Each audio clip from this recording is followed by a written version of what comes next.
Yes, you did. Made it weird. What's happening, weirdos? So excited to be joined by the hilarious Gabriel Iglesias. I can't believe this happened. I've never met Gabe. This was our first meeting. This is our first time in the same room. I've never been in the same space. I don't know why I'm saying that 3 ways. There's always this urgency to say things 3 ways. No, I'll just say 2 ways. This is the first time we've ever met. And I was so happy to meet him and sit down with him. And it's a really interesting chat, and I hope you enjoy it. I am currently on tour. Thank you to everybody that came to Toronto, Atlantic City, and Boston. The next part of the Pete Holmes Where Were We stand-up tour will be November 10th through 12th, a full weekend in Chicago at the Den. Go to PeteHolmes.com for tickets to that. After that, I'll be in San Francisco, Portland, Seattle, Atlanta, Charlotte, and Washington, D.C. Hope some weirdos can make it out to those shows. Always means so much when you guys are there. And thank you to everybody who came out to the first leg of the tour. I also have, almost forgot, November 3rd, going to be doing an incredible, star-studded, action-packed live Largo show in Los Angeles on November 3rd to benefit Homeboy Industries. Go to largo-la.com for tickets to that. I also do a show there every month, but especially November 3rd, if you're in the LA area, come to that show. That's going to be a special one and for an incredible cause. If you missed the Father Greg Boyle episode, I highly suggest circle back and listen to it. It's one of my favorites of all time and one of my favorite charities. It's weird. It's minimizing to call it a charity. Movements of all time. I'm so thrilled with them. And this episode with my new friend Gabe is brought to us by our friends at Blue Land. The holidays, as we all know, can create even more waste than usual. But each year, Americans throw away 25% more trash from Thanksgiving to New Year's. Did you know that? 25% more trash. What if we told you there was a way to get all of your holiday shopping done without feeling guilty over the waste that typically comes with it? Well, meet Blue Land. Blue Land is on a mission to eliminate single-use plastic by reinventing cleaning essentials to be better for you and for the planet. And this holiday season, Blue Land is having its best sale of the year so you can save and shop sustainably for your friends, family, and even yourself. Val and I, as a household, we felt terrible about all of this plastic waste in our house. We gave Blue Land a try, and we are absolutely hooked. It's so good knowing that we're doing something right for the planet and also for ourselves. The idea is simple. Grab one of the beautiful Forever bottles, fill it with warm water, fill it with warm water, drop it in the tablet, and you get cleaning. Refills start at $2. Do you understand? It's a Forever bottle instead of replacing and wasting that plastic, and you drop in warm water and a single tablet, and you get cleaning. And the refills are so cheap. Start at $2, and you don't have to buy a brand new wasteful plastic bottle every single time you run out. You can even set up a subscription like we did, or buy in bulk so you never run out of the products you use the most. From cleaning sprays to hand soap to toilet cleaner and laundry tablets, all Blue Land products are made with ingredients you can feel good about. Try their Clean Essentials Kit, which has everything you need to get started in signature scents such as Iris Agave, Fresh Lemon, a personal fave, and Eucalyptus Mint. Plus, for a limited time, their hand soap is getting a festive upgrade with 3 cozy new scents. That's apple butter, maple pumpkin, and vanilla chai. Perfect for the season. I love the scents. They work fantastic. And it's just great not throwing these bottles into a landfill to decompose over millennia. It's such a huge thing we can do to help the planet, help yourselves, and clean and smell nice things while you're doing it. So to take advantage of the best sale of the year, you need to go to blueland.com/YMIW. You won't want to miss this. blueland.com/YMIW. Show your support of the show. Do something good for yourselves and the planet. That's blueland.com/YMIW. We're also brought to us by our friends at Perfect Jeans. You know I'm wearing them. Sorry, that's for the video people. If you could even see my pants, I don't know. I love my Perfect Jeans. I have 4 or 5 pairs of them. They're the most comfortable, best looking, best fitting pants I own in the world. I had to look for the word pants. They're the best jeans. No one needs to know your sneaky, soft secret. Enter the perfect jean. Great look, great fit, and super soft and flexible fabric that looks so good, no one needs to know. I got tired of wearing like yoga pants in public. I'm not Sting. I'm not Phil Collins. I can't pull it off. But why are we trapping parts of our bodies and restricting them like they owe us money? These are the best pants I've ever owned. I never take them off. I just rotate different pairs of them, honestly. And they are made of premium stretch fabric. 2% spandex, 2.5% rayon for extra comfort and movement that your man parts required. These jeans stretch so your nuts ain't crushed, thereby providing the only true home for your bone. And they're so soft, you may even forget you're wearing pants. Best of all, they're not khakis. Fuck your khakis and spare your nuts. The perfect jean for the perfectly imperfect men. Just $60 when you use code WEIRDO at checkout. Liberate your lower limbs with the one and only perfect jean, whether you're working with lemons or lentils, a 3-leaf clover, or a big ol' honkin' eggplant. The perfect jean has you covered. Take a peek at www.theperfectjean.nyc. That's theperfectjean.nyc. Code WEIRDO for 25% off at checkout and show your support of this show. All right, everybody, enjoy Gabriel Iglesias. Hope to see you in Chicago next month. In the meantime, enjoy. That's a big disparity, Liquid Death or Aquapana. Like one's classy and one's like, did you get that at Burning Man? Well, I'm thrilled to meet you, man. We're going. Oh, very cool. All right. So turn it on, man. Turn it on. Trot out the specialness. I'm completely joking. Be comfortable. How's it going? That was crazy, man. We just got a tour of your house. Like we walked through. People don't know that we walked through his house to get here to the big comfy couch. The deep-seated couch. The deep-seated couch. This is a deep-seated couch. I feel like I'm gonna need help to get off of this couch. You wouldn't be the first. Although you look great. Oh, thank you. I'm wearing all black. This? It's okay. I'm sucking it in. The black it's and the the couch. sock. The couch is eating the ass right now. Black sock and couch. A lot of my ass is gone right now because it's in the couch. You know, a lot of people try to lose weight. Just sit on this couch. That's what I've always said. You don't gotta worry about it. Nobody can see. Mm-hmm. You are enveloped, but you do look good. Thank you. Have you been? Is that a thing? No, it's. I mean, I've lost 70 pounds during the pandemic, but it's more so just because I couldn't eat out. They closed the restaurants. That made me lose weight. But you could order them. It's different. I gained weight during the pandemic. It's all different. Your Postmates, it's different. Well, for me, I don't have Postmates. I don't have anything. So if I wanted to order something, I had to actually have people order it for me, and that felt kind of weird. You're not in LA? I am. Oh, you are. Mm-hmm. No. What do you mean you don't have Postmates? You know it's a free. I app. don't. I know, but I'm weird about putting my info out there. So like I don't have an Uber account. I don't have a Postmates account. I don't have nothing that Assistant.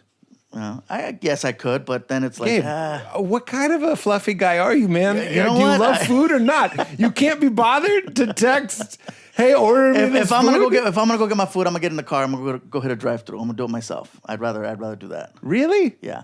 Don't get me wrong. I'm not above ordering food, but it's because you don't want your address. It feels weird. Yeah, I'm very weird. Like you don't think I could Google your address? I'm sure you could. So what are you doing? You're protecting something you've already lost. You could be eating Roscoe's. Well, you for could what, be eating dude? So I could never get off the couch? Food. Man, are you one of those big guys? I'm at that breaking point right now where I can go either way. I can go either way. What do you mean? With the weight. It could tip this way. Yeah, I could tip this way. I could tip that way. I'm right in the middle. I could still use a regular scale.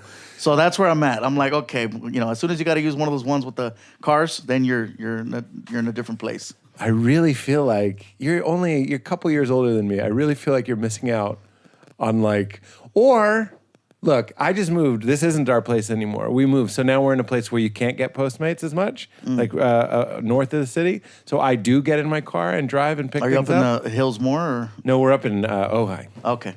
So if I want food, I get in the car. And now I'm going to argue the other side. I'm with you.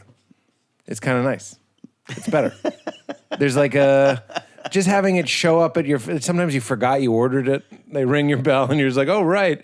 And you eat it. It's not there's no process. It just kind of arrives. I'm a bigger fan of going to go get it, though. That's my thing. Why, though? Because it's an experience. It's at least getting a reason to get in the car, grab the dogs, go out, just take a little drive, get some air in the face, play the radio. Yeah. I enjoy driving, so if I have to drive far to go get the food, I'm okay with that, too. Really? Yeah. Okay. Are you a tour bus touring comedian? Yes, tour bus and a plane. So we fly out to the bus, and then the bus drives around for 4 days, and then we get back on the plane and come back home. While they drive? Yeah. Nice.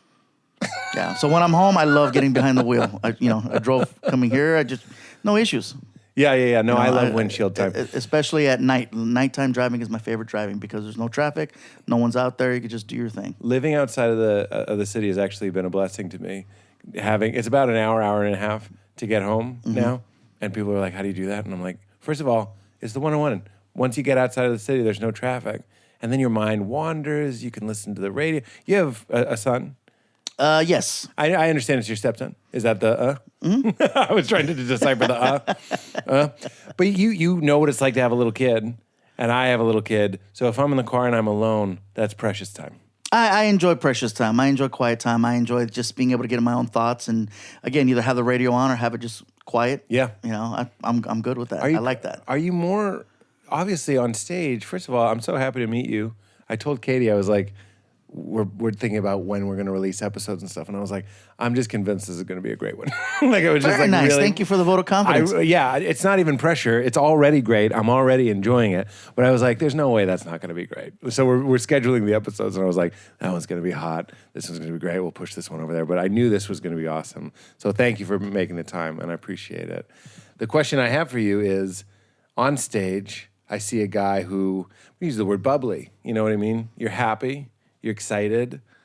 And then when I hear a guy like me who likes being in the car with no radio, I'm like, maybe do those peaks need to be charged by the valleys of some silence, some alone time? I think alone time is important. Like my favorite place to hang out is actually my bathroom. Okay, I pimped out my bathroom so that I can just chill in there. It's got the best AC, best Wi-Fi. I got a heated toilet. It's got a bidet. Oh yeah. Yeah, I don't mess around. My private bathroom that I have, it's heated toilet with a bidet. Heated toilet with a bidet. Same thing. It's like a Toto. It's a Toto. Yeah, it's got the remote on it and stuff like that. Yeah, the best rated game one. changer. Yes, it's the best rated one. Yeah, I think we have the same ass washer, Gabe. Yeah. I think we're getting squirted by the same Japanese technology. Yeah, exactly. And you didn't know, if you're like me, you didn't know you wanted a heated toilet seat. But now I go to someone else's house, and if I have to do an away game and I sit down, and I'm like, what the fuck is this? Like you get so used to it so fast. Am I right? You really do. And then you question yourself. You're like, wow, why do I enjoy this a lot? Does that mean anything? Does that mean anything? Because then you can adjust toasted buns, man. No, because also you can adjust the pressure of the wash. So it's like you can just a little sprinkle or freaking, fire hose. I'm going to ask you a very personal question. You ever put it on the low setting and you're not even done? You just kind of want it to help you go more? Yeah. No, absolutely. I'm glad you went there. We don't know each other that well. I would have also accepted what the fuck kind of question is that? But it's the seal breaker. You want water on your butt, and your butt is like, oh right, I do a thing, and then it shoots poop out. Yeah. I'm not afraid. I'm not afraid. If I get canceled for this, worth it to have people have better, more full bowel movements. It's the best. And I feel so clean too. Like I've never felt this fresh and clean in my life. What were we doing? I don't know what I was doing before. What is everyone doing? We're not dogs. You ever look at your dog and it poops and it's always complete, and they don't even have to wipe? Yeah. Why don't we have that, first of all? It seals back up, and it's yes, good. We should have dog seals. Unless they eat something that didn't agree with them, and then they got to do the carpet drag. Then there's a string coming out. Yeah, there's something they found on the street. I watch my dog poop all the time, and I'm like, that should be us. It sort of flies just in the face of a loving God, is what I'm saying. Just easy, just a nice perfect pellet, and then they just walk away from it. Yes, of course I'm kidding, but it's like we all need to be squirting our butts with water, 100%, full stop. Paper. I heard Oprah say this. Oprah has a bidet, and she was talking about it on her show, meaning Oprah doesn't normally talk about poop, but she's like, if you had poop on your hand, you wouldn't just wipe it with paper and be like, I'm clean now. Why are you doing that with your butt? You'd wash your hands. Wash your butt. But then again, not everyone can afford, we're in a good place where we all can afford have a hose. Everybody's got a hose. Yeah. Hang it in the sink like Melissa McCarthy in Bridesmaids. Get some H2O on your butt hoe. Your face. Yeah, it's a different feeling. That was pure. Nothing worse than having itchy butt. What podcast have I stumbled into your face? Now I'm gonna look at this couch different. Well, you should be happy that I'm a fellow butt washer. No, you're right. That's a nice thing. Tell me more about your pimped out bathroom. So anyway, it's a pimped out bathroom. It's got the toilet with the butt wash and the. It's funny. I'm surprised I don't have a thing that adds soap.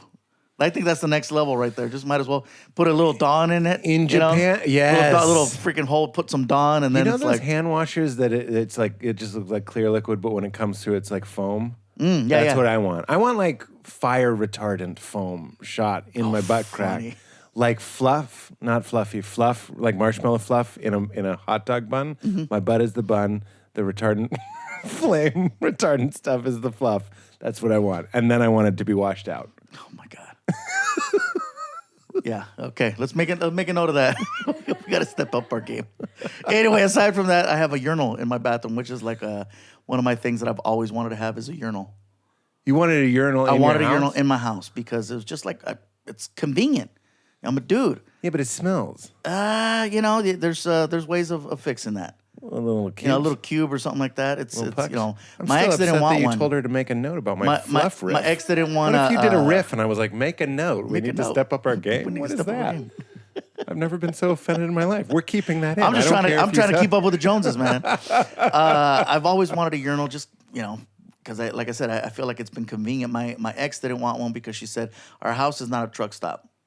That's fair. And I was like, all right. So once once we were apart, I says, I'm going to get me a urinal. So now I have 3.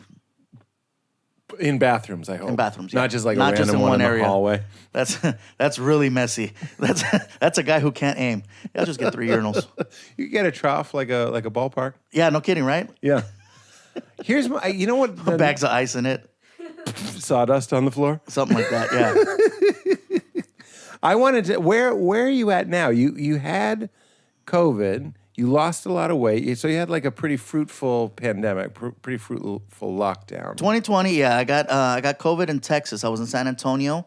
I was there trying to do a special. I was posted up there for a month. We tried to do the whole be in your COVID bubble, and I still wound up getting sick. I was the only one.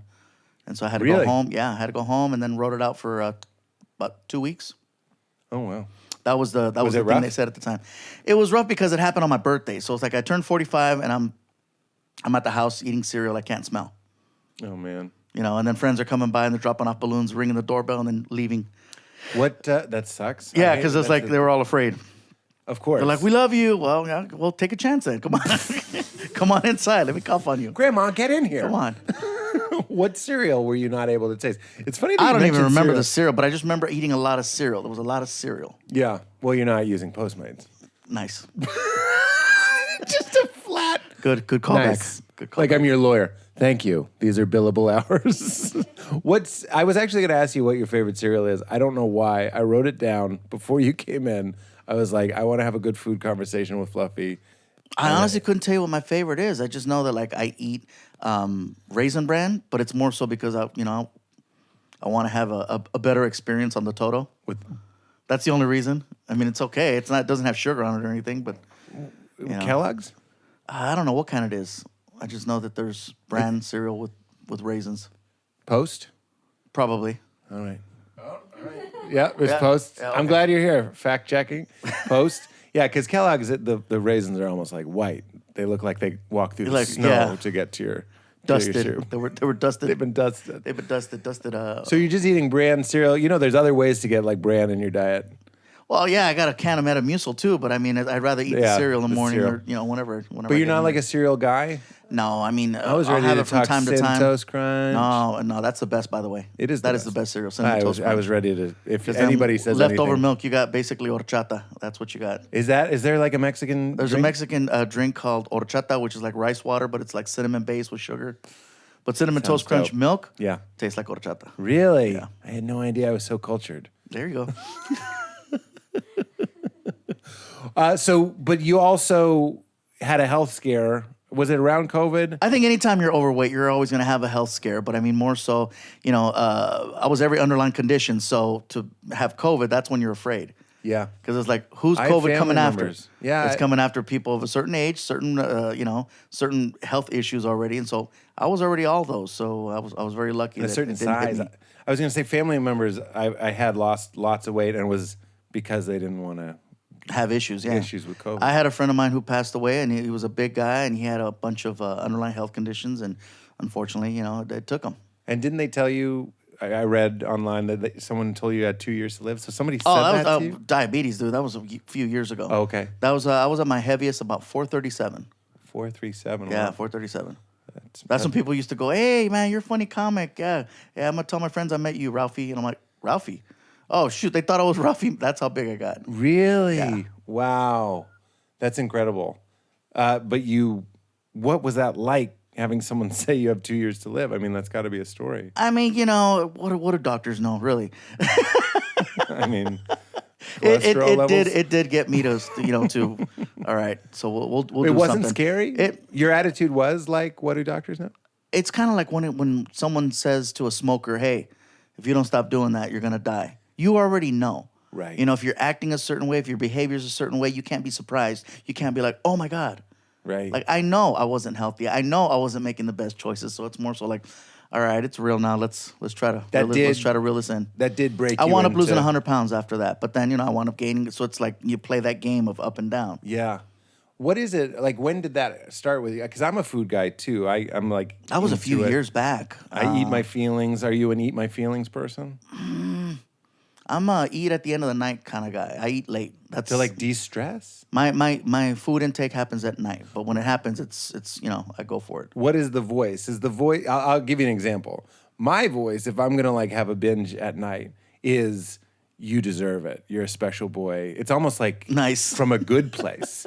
It's like nobody can, and also it's from liberty. It's nobody can tell you what to do. But there's also like a twinge of like, if I'm really in a place like that, it can be from depression of like, what's the point? Like we might as well just enjoy ourselves. Is there any of that? Mine is more so like, oh shoot, there's a second pizza.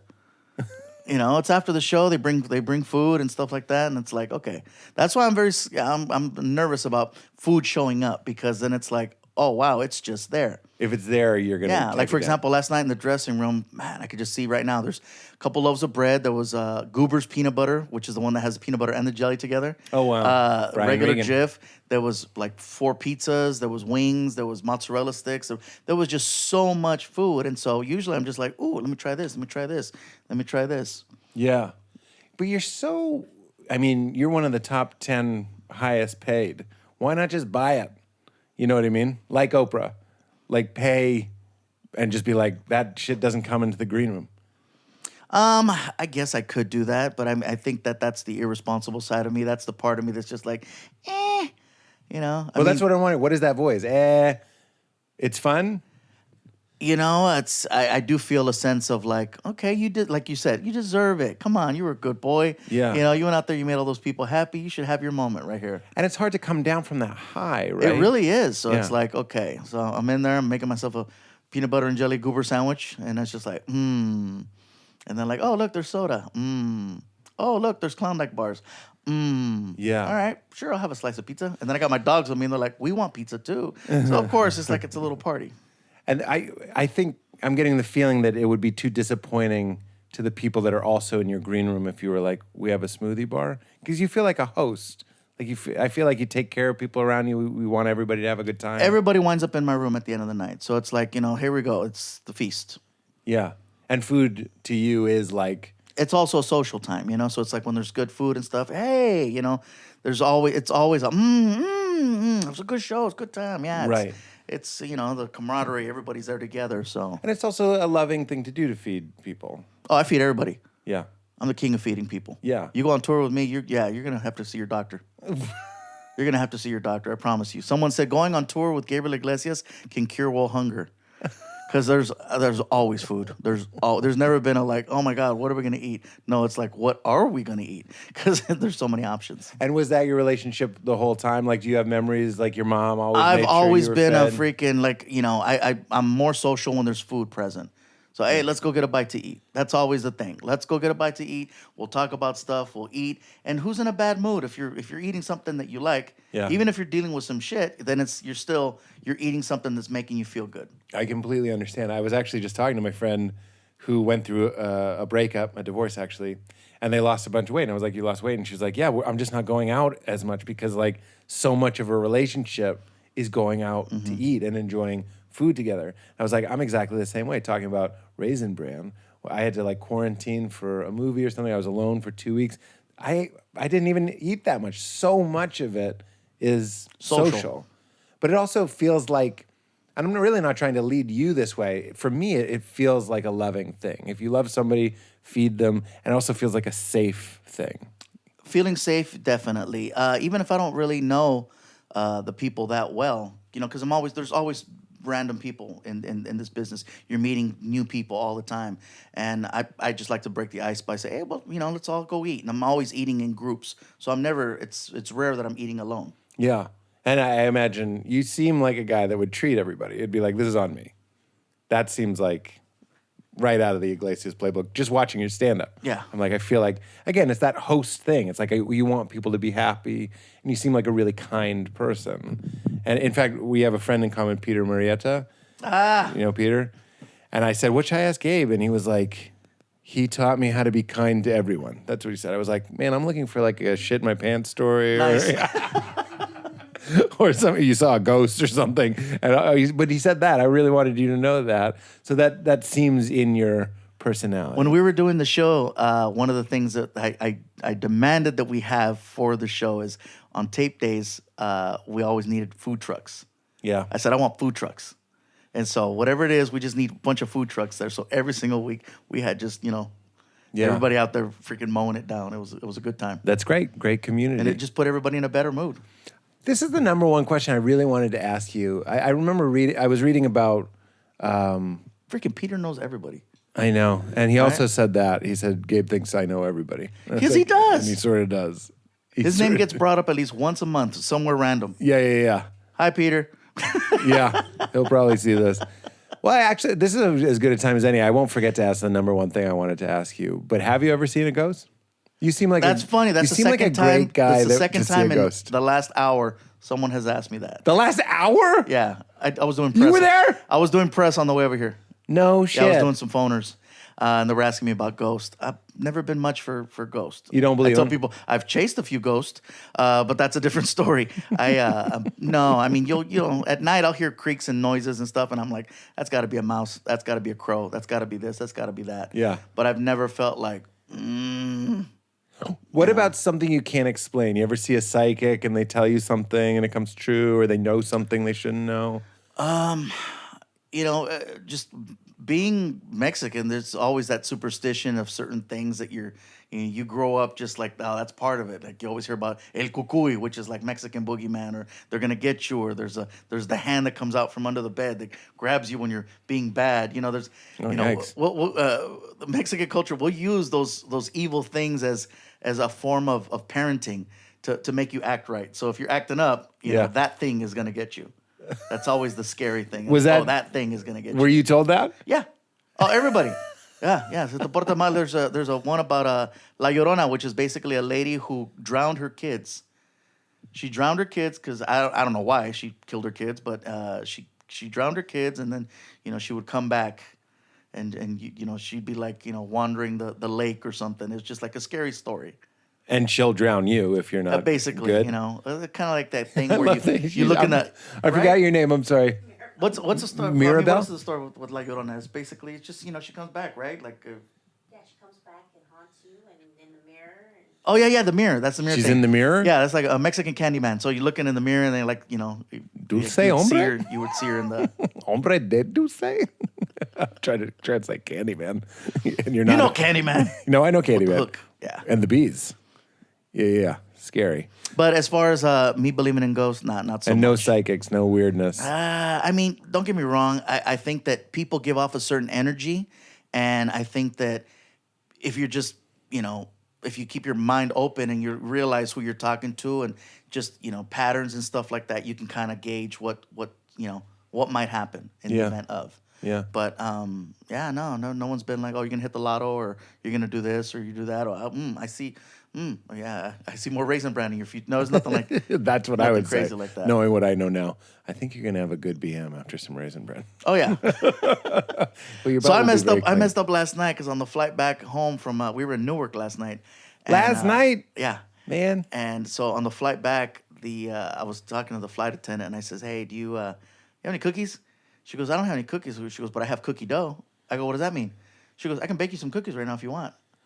I said, "Sweet." So go for it. So next thing I know, the whole plane smells like cookies. And then she starts bringing, and everybody else is sleeping, so I'm the only one that's awake on the flight. So she just starts bringing me cookies, and I freaking killed like a dozen cookies. And I'm feeling it right now. Just saying. This wasn't a Southwest flight. No. This was a private flight. This was a private flight. That's why we finished the show and then we went to the airport and flew back. So I'm running on a couple hours. I couldn't sleep on the flight because a buddy of mine was snoring. He was sitting right across from me. Like, dude was just cutting the plane in half.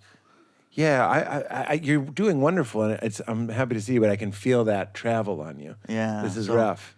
And we're always going. I mean, I've been doing this forever. For you, I'm assuming that it's rough for you. It's not rough for me. Nice. Yeah. The hard part for me is mornings. I'm not a morning person because usually I'm up super late at night. So on average, I wake up around 11:30, and then just start my day. Yeah. That's my number one question is what is going on with the touring? Like, why go so hard? I think it's because I'm afraid of what happens if I stop. I mean, I'm always having the conversation of taking a break, but I never do it, or quitting, and then I don't do it. Who modeled that for you? Where did you see that? I think that has a lot to do with my mom. It's one of those things where if you get something good, if you got a good job, you take care of it. You work hard, and you can sleep later. You'll take a break later. Yeah. I'm always afraid of it's that beach ball analogy where you got to keep that beach ball up in the air because if you take your eye off of it, it's going to hit the floor and someone else is going to pick it up. You think someone is that the fear? I'm always afraid someone's going to take comedian? your job. It's always like someone's going to take your job. But you don't need the job. You got to go and you got to make it.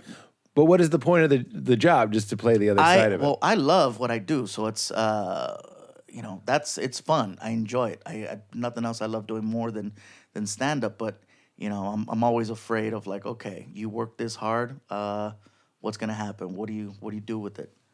And you're saying it came from your mom, and you were raised. It's always Would you call yourself poor?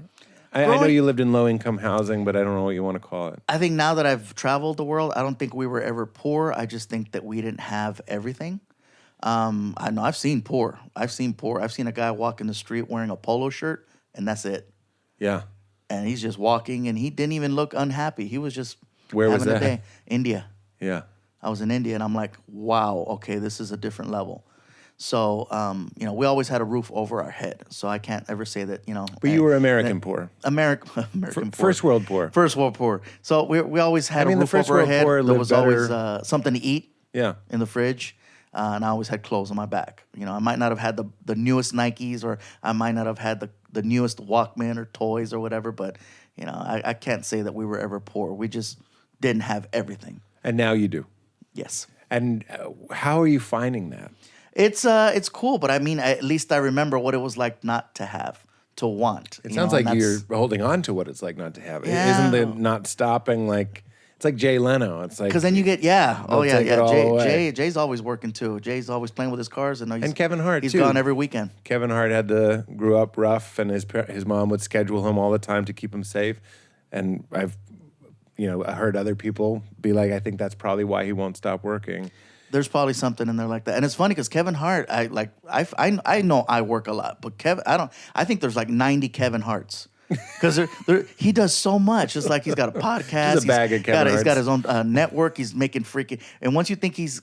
that's his latest movie, but then there's a trailer for the following one. I was like, how did you do 2-3 movies at the same time? And then he's hosting multiple television shows. And I'm just like, dude. But even though you love stand-up, you're 46. 46. Like, even if you fly private, going to Newark, just the up and the down of it. I'm 43, and I'm like...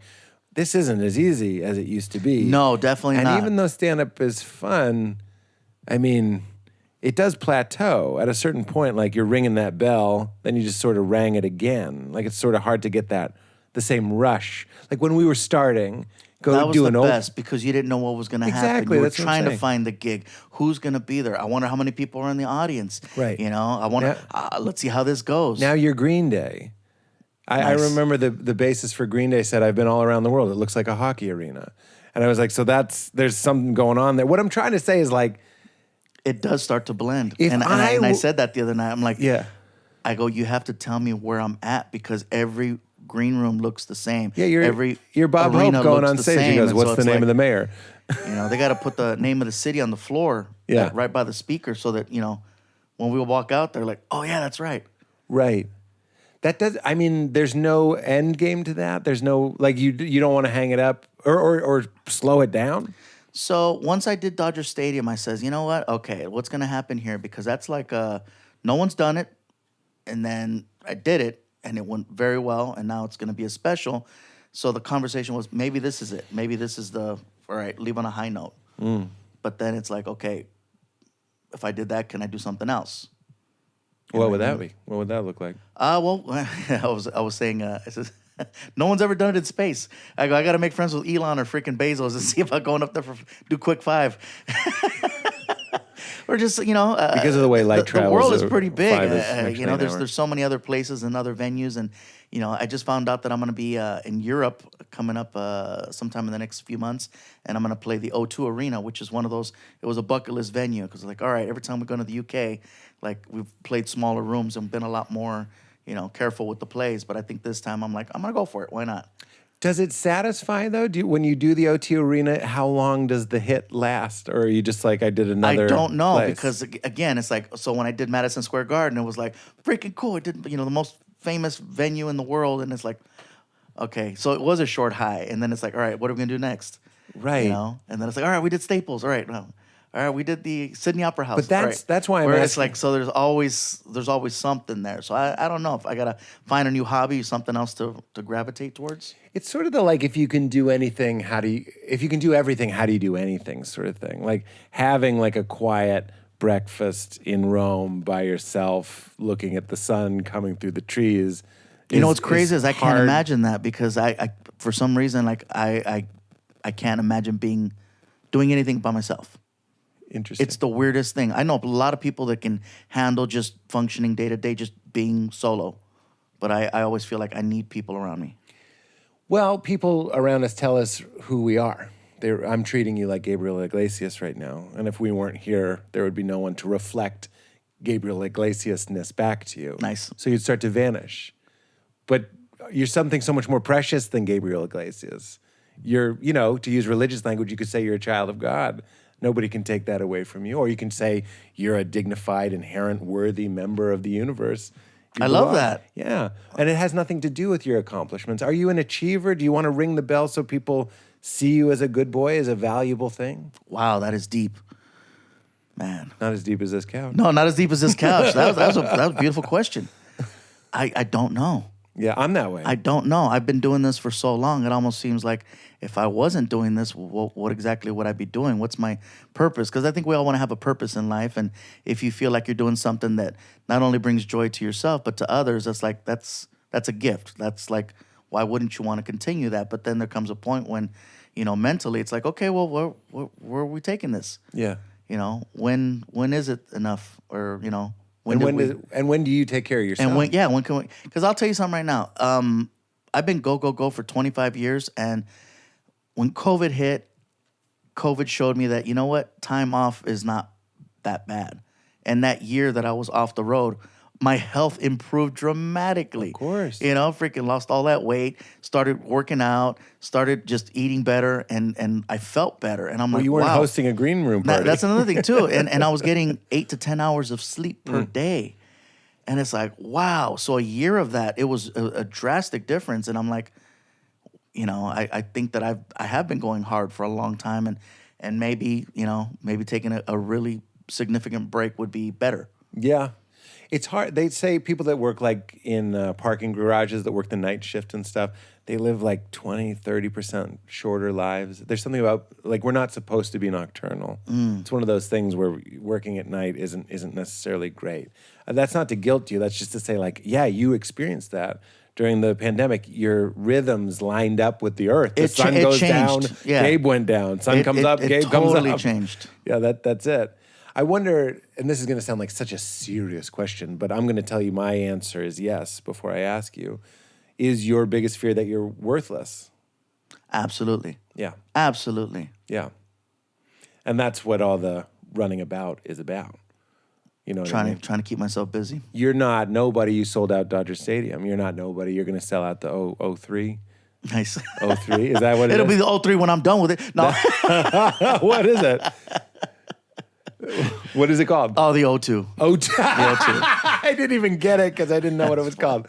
The O3. Yeah, you'll take it to the next level. But that's interesting. I'm just saying that to relate. We're not going to figure it out today, but at least you can walk away from this and go like, you're not alone. Like there's a lot of us that go like, really, if we're not producing, we don't know what's lovable about us. I want to wow people. You know what I mean? I'm always in that frame of mind where it's just like, okay, I never want to, I guess, not necessarily be forgotten, but just be like, I don't know. It's weird. I don't know how to phrase it right now. It's funny. I was thinking about it while I was waiting for you both to walk up. There's a Buddhist expression which is the cup is already broken. Some monk says, "You know why I'm happy?" And they say, "Why?" And he had a cup. He goes, "I know this cup is already broken." And there's something beautiful about that, meaning this I'm already dead. You're already dead. I'm not. This isn't morbid. There's a hopefulness to it. We're clinging. It answers the ghost questions. I'm already dead. Yeah, there's a hole in my back. Wait a minute, he was dead the whole time. I just mean like when we cling and when we believe that our identity is in other people's eyes, like we need that.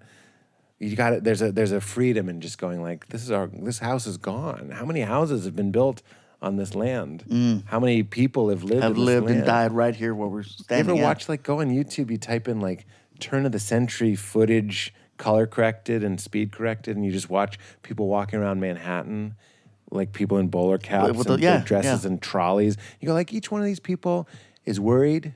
Each one of these people doesn't know what happens when you die. Each one of these people is worried they offended somebody. They're worried about money. Some of them don't know where they're going to get their next meal. Some of them are overfed. Some of them are underfed. Some of them are rich. Some of them are poor. They're all gone. And if they could come back and see us doing the same thing, they'd laugh in our face. The cup is already broken. And you're already good. Like, look, we're just sitting here right now. Everything's fine. Everything's good. Until I try to get off the couch. I'll yank you off. I promise. I'll yank you off. But this is the achiever thing. Do you remember when that started when you were a kid? Like when you first saw your potential to razzle dazzle and shine? I was 10 years old, school talent show. Really? Yeah. Were you the host? Please tell me the host with like a thin little cane and like a candy striped shirt. No, I was actually going to go out on stage and do a routine with a friend of mine. We were going to do like a Saturday Night Live sketch. And when the curtain opened up, he got scared and he ran out. And so the lady that was putting on the audition, she goes, "Well, your friend left you. Is there anything you know how to do by yourself?"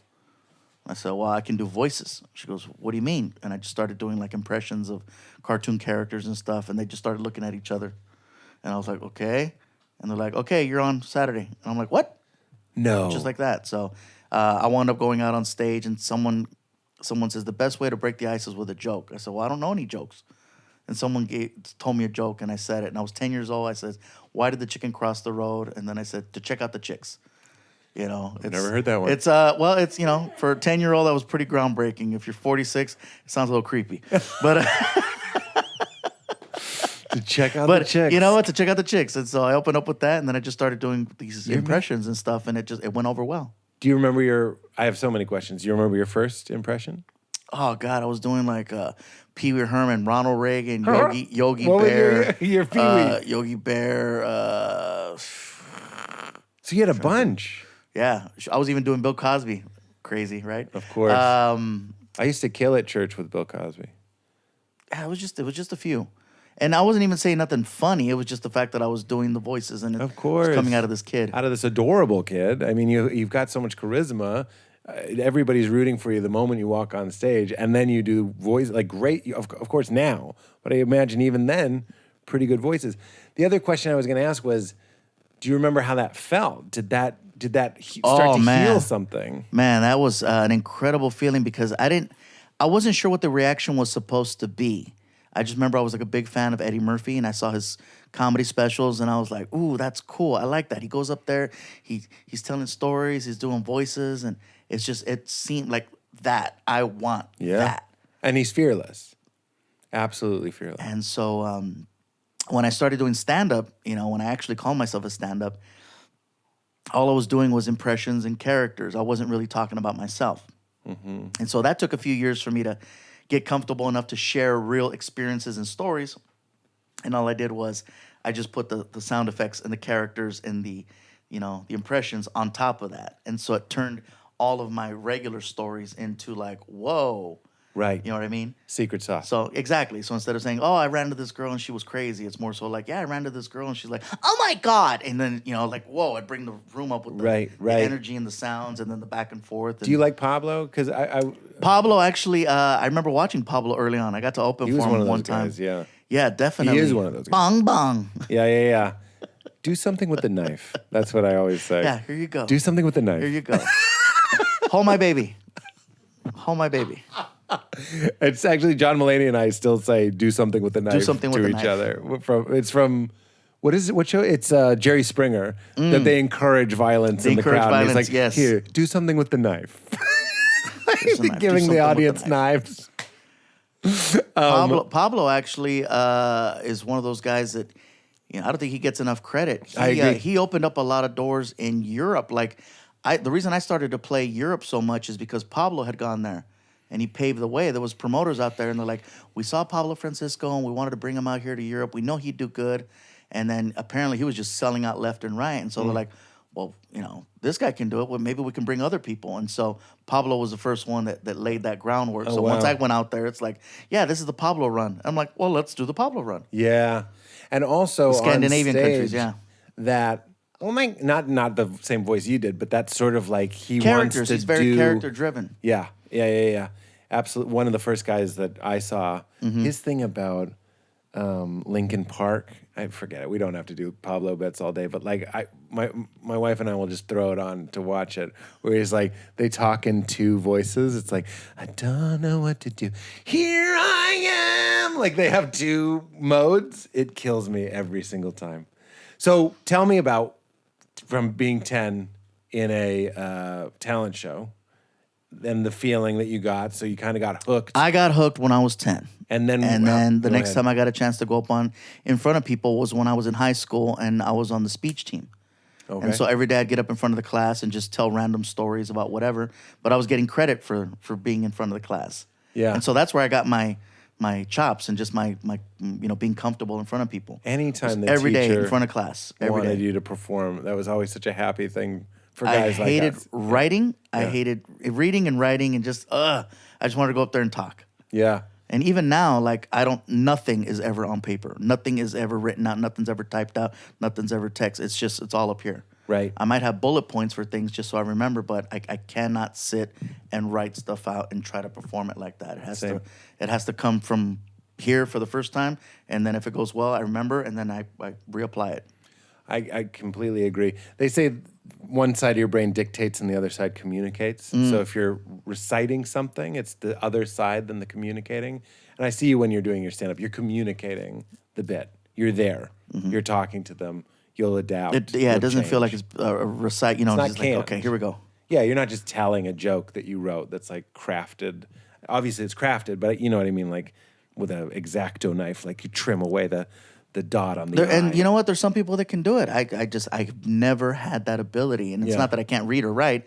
It's just that it's work for me. And if it's work, I don't want to do it. It has to be fun. Before you had that outlet, and again, please know that you're in good company here. I was a really anxious kid. And to this day, if my wife and I go to dinner and I can't tune out the people around us, I can't just enjoy it. She'll be like, "You need to do a set." And like, I remember, it's hard to remember, but like junior high, high school, what it felt like before guys like us found a steady outlet. How did that manifest? Anxiety? I had like health problems, digestive problems. Like I needed to find a way to express myself. I only had a couple of friends back in high school, and fortunately, they're still my friends. And, really? Yeah. Oh, wow. Yeah, 2, and I got 2, so, it worked out. I chose wisely. He has chosen wisely. I spent most of my time around my mom and my 2 friends, so, I didn't really have moments or times where I felt like, oh, what do I need? I had a Nintendo, I had a stereo, I had TV, cable, and then my 2 friends. And so I felt like I was always, okay. Don't get me wrong, I was always talking about comedy around them. Yeah. They all both knew, like, oh, he's always talking about this, like this is something real. Yeah, but you felt like you were okay. It's funny, a kid with two friends and a mom and a Nintendo. Yeah, right. I'm like, that's a kid that thinks he's okay. And you don't know. You don't know if you don't know. That's what I mean. You Like know? looking back, It's like, oh, do you feel like okay. comedy was helping pull you out of something? For me, it did. It did. Yeah. It did. But I mean, again, if you don't know that you're not having the best time or it's, what's on the other side of the wall, then, how can you stress over it? Yeah. I was bullying. Yeah.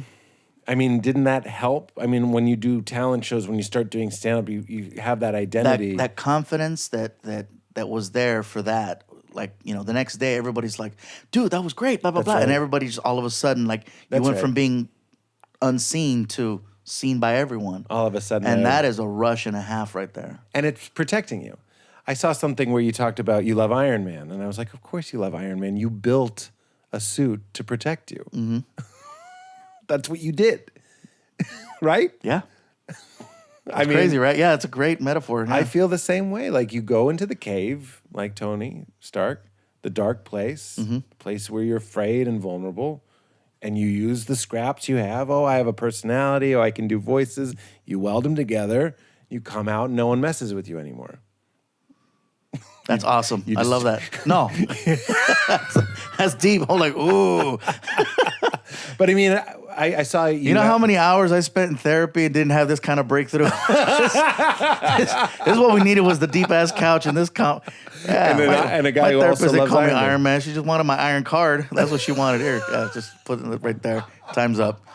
That's good. We'll talk next week. I just relate hard to that. I saw that because I saw your collection of VW buses, and your favorite one is Iron Man bus, colors. yeah. Yeah. Which is pretty And I dope. think also too we gravitate towards superheroes whenever we have our own insecurities. You're like, oh, what was their issue? What was their thing? Well, they were wounded. Yeah. Again, I'm not trying to break you down. I'm telling you, you were someone who's been broken down to me, and I was a vulnerable kid. And just like the older I get, I'm like, fuck. This is why I was talking to you about travel and stuff. I'm sensitive. Like I go on stage, I'm with you. I'm going for like a fearless guy, like a guy that's very comfortable, and I can get there and I love it. But like hang out, talk to my wife. She'll be like, Pete's afraid of leaf blowers. You know what I mean? Like, or like a leaf blower can ruin my morning because I just like, what is that fucking noise? Like, because it reminds me of my parents arguing or whatever it might be. God. Like, there's a sweet, not just me. I think in a lot of us, there's still a vulnerable little kid that grown ass us has to pick up every morning and go, you know what? I have you now. I'm going to take care of you now. And sometimes you build them a suit. Again, I don't know what I expect you to say to that. No, man, I think that's awesome. I really do. That's like, wow, okay. But all the A couple things now he's got me with. I'm like, I did not expect this today. I did not sign up for this. Want to promote? What's the name of the tour? Is that what we're promoting? Oh, man, we're good. Yeah, no, dude, you're doing us a favor. We're not helping you out. You're helping the show out. We appreciate you being here. That's what she's like, the special. Yeah. The special? That was a special. Oh, the somewhere special out at there. Dodger Stadium. Yeah, that thing. What's it going to be on? October 18th On. on Netflix. All right. Okay. Yeah. I mean, I'm sure it's going to be my homepage, no doubt. Pardon the interruption, friends. Now a word from our sponsor, BetterHelp. I'm so happy to be working with BetterHelp. As you guys know, I'm a huge believer in therapy. Therapy has changed my life. And we all know the problem of staying in a place where you're focusing on your problems and the difficulty you can have sometimes shifting to a place where you see solutions. But that is a really important shift. Dwelling on our problems and making the shift to looking for solutions. And that mindset is super, super important. And talk therapy is a huge part of that. It can be tough to train your brain to stay in problem-solving mode when faced with a challenge in your life. But when you learn how to find your own solution, there is no better feeling. And a therapist can help you become a better problem solver. That's what they do. They sort of update your software in your brain to make you your own better problem solver, making it easier to accomplish your goals no matter how big or small. I personally started seeing a therapist in my life when I was going through a tough breakup. I hadn't yet started the breakup, but I wanted to break up with somebody. I needed to talk it through. I needed to find a way to solve the problems that I was having. And it absolutely was a huge, huge game changer. The benefits are incredible. Less stress, more confidence, and like we're saying, better problem solving. So if you're thinking of giving therapy a try, BetterHelp is a great option. It's convenient, accessible, affordable, and entirely online. Get matched with a therapist after filling out a brief survey and switch therapists at any time. And when you want to be a better problem solver, therapy can get you there. Visit betterhelp.com/weirdo today to get 10% off your first month. That's betterhelp.com/weirdo for 10% off your first month and show your support of this show. All right, let's get back to it. All right, so we've already broken both of us wide open. Tell me, so 10 to high school, that's a pretty long performance gap. What was the beginning of stand-up for you? Because I heard you lost your house and your car over it. Is that true? Oh, shoot. Okay, so April 10, 1997 was the actual start date. And at that time, I had a really good job working for a company called LA Cellular, which eventually became AT&T. I was selling cell phones back when they were, like cell phones, not like these, tablets that fall out of your pocket and they break. Right. Like I was selling a phone called a Motorola PC550 flip phone. And it was literally a brick. Like you would switch out the batteries. Yeah, the gray one. You would switch out the batteries. And back then, man, you'd charge it one time and your phone was good for like 3-4 days.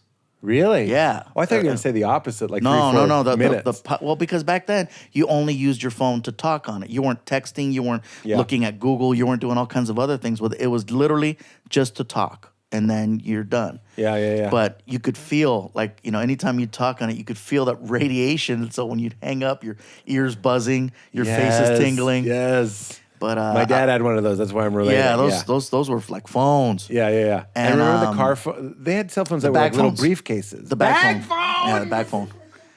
Bag phone. So there was a couple times I would program bag phones. People that had the car, because usually you'd have the phone and then you would program the phone. Put the number and all the information. You had to, every single phone, you had to program it yourself. Yeah. And so I would have to go in and do that. But every now and then somebody would bring me a bag phone or tell me they want to connect their car phone.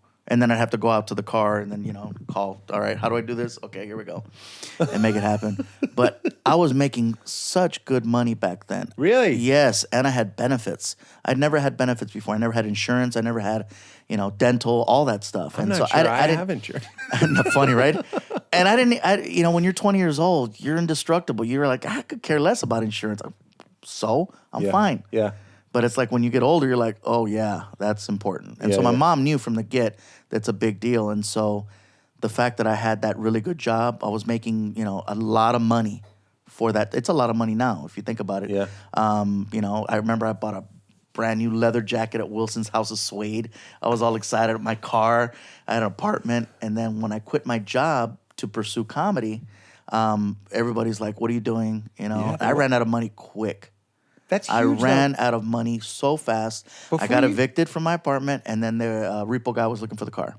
Really? Mm-hmm. Tell me about the decision. I know you knew you were funny. Were you just doing better than everyone at the open mics? Yes. Tell me about why. It was going very well. I did my first television show within 4 months of me starting. Whoa. It was a TV show called Make Me Laugh on Comedy Central. And I did one episode, and they said, you're really good. You want to do another one? Cool. So I did a second one. They're like, hey, we had a falling out. You want to do a third one? Sure. So in 2 days' time, I did 3 episodes. Wow. And a TV check was like, wow, I had not seen that before. Yeah. And I had 3 in a row. And I'm like, well, shoot, if I could just keep this pace up, I saw how easy it was. And I thought it was just always going to be that way. Right. And so you were quitting with confidence. Oh, I was quitting with confidence. I still have the letter that I faxed over to my office. I faxed it over, and I was like, yeah, I am going to be, in 2 weeks' time, blah, blah, this will be my last day. I'm pursuing my career as a comedian, blah, blah, blah, blah, blah. I laid it out. Yeah. It's you got to put it up in your office, man. That's incredible. It was one of those faxes where it was on the roll. Remember those? Yeah, of course. On the heat one. Yeah. Not the regular paper one.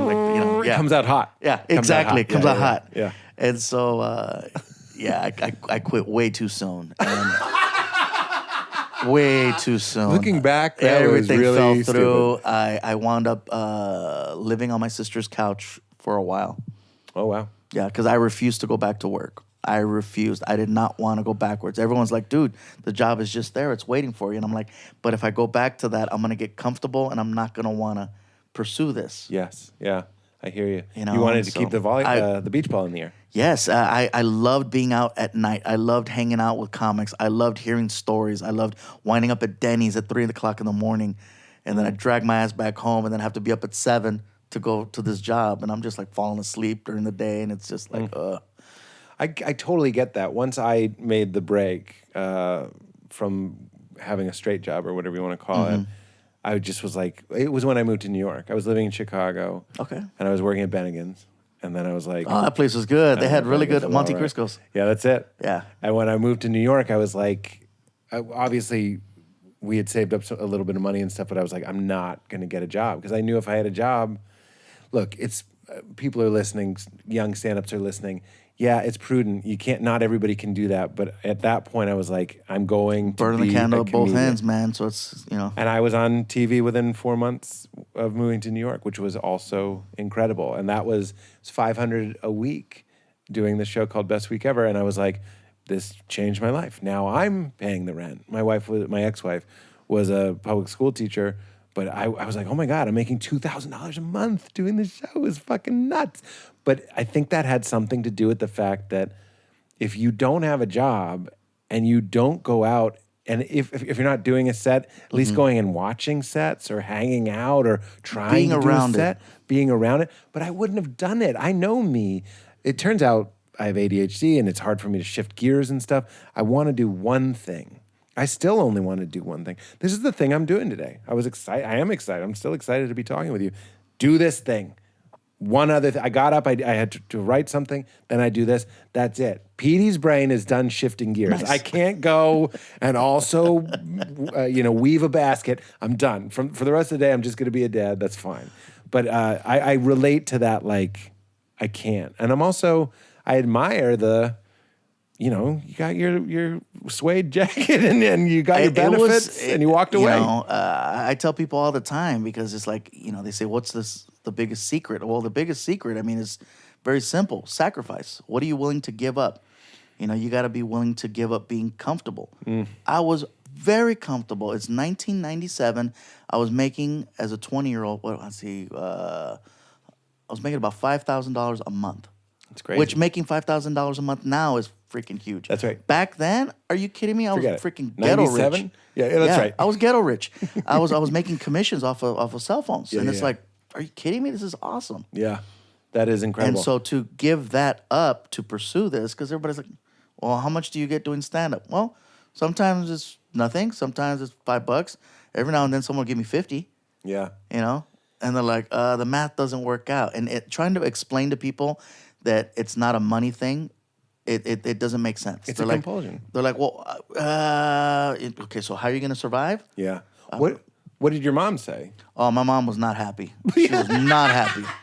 My mom was like, are you kidding me? She's like, you got benefits.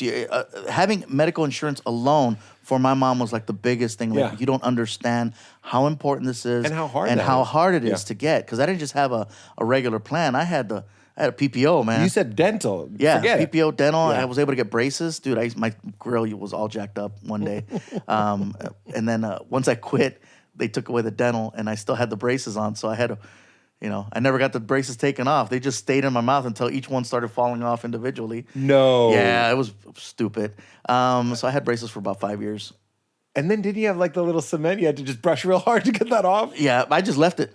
And then one day going in, they're like, wow, you really rode this out. I go, yeah. See, this is why I like these stories, because now you're on your heated toilet and you got the Wi-Fi. Yeah, so I understand and I appreciate things differently. It's like, I remember the cold toilet seat. It's a metaphor for a The whole cold toilet seat, the part apartment. of your life. Yeah, it's just different. So your mom obviously was right in saying that, but one of the things that Peter told me to ask you about, he said, I always love when Gabe talks about his mom.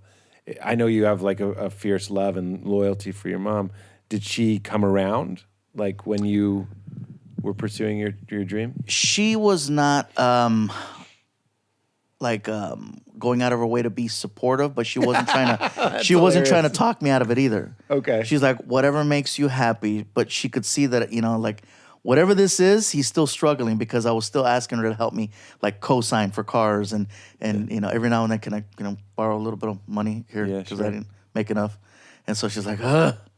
But she knew that I was happy doing it. Yeah. And once I got to a place where it's like, once she was there for the taping of my first special and she saw the reaction, she saw everything, and she's like, wow, okay. And then the second one. And then just seeing where it was going. And so she got to see a lot of the success of it and saw me be happy doing what I love to do. So she got it. She still didn't think I was funny. Really? Because the humor's, she didn't get the humor. But in person, like when I wasn't on stage, my mom was always cracking up. I always had my mom dying of laughter. But on stage, it didn't make sense. Just a generational. Yeah, thing. it was different.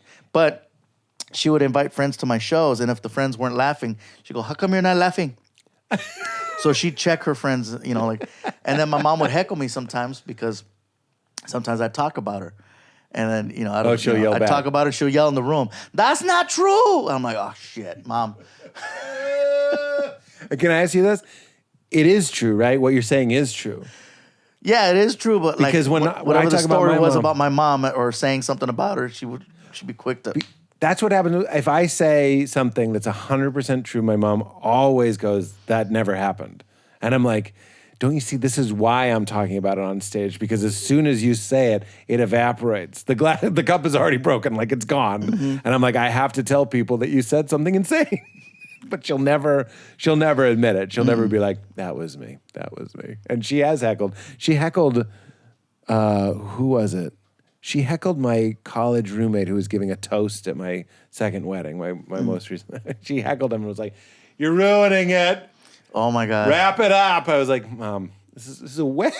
It's a wedding. Give him the light. This isn't Governors." Yeah, she would have given him the light. So what was your first special? What was that first break? How long were you living with your sister? Man, I was on my sister's couch for about a year before I started making enough money to go halvesies on the rent. And with her? I want to say in 2000, was it 2000, 2001? I'm guessing. I have to go online and see for myself. I got on a TV show on Nickelodeon called All That. Yeah, I remember. So I was on a season of that, and man, every week, like those checks, I had no idea that I could be making that kind of money, and the checks were just so it's all these episodes, and they just kept flowing in, and I'm like, wow, That's interesting. I lost a check. What do you mean? Like physically lost I it? physically lost a check, and then I found it like 6 months later.